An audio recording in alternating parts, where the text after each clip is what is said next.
Orang Islam yang masih sholat, coba tonton video ini. Ada orang yang milih pemimpin berdasarkan ibadahnya. Gue mau milih yang sholatnya gak pernah bolong. Gue mau memilih pemimpin yang sholatnya gak pernah bolong. Seakan-akan kalau sholatnya gak pernah bolong berarti orang baik. Emang iya? Orang rajin. Loh, kok gak percaya?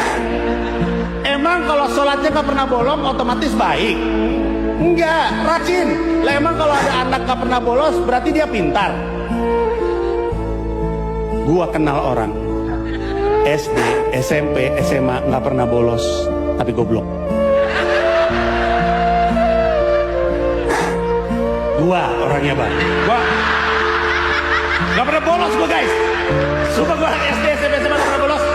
Kalau saja Panji mengatakan ini di zaman Rasulullah atau di zaman sahabat, pasti Rasul dan sahabat akan marah dan Panji pasti akan dihukum karena dianggap melecehkan seorang muslim, orang yang sholatnya nggak pernah bolong. Di zaman Rasul dan sahabat, orang yang taat dan sholatnya nggak pernah bolong sudah dipastikan orang baik, bukan hanya orang rajin. Dulu orang yang sholat tidak mungkin korupsi dan bukan orang munafik, karena sholatnya pasti mencegahnya dari perbuatan keji dan mungkar.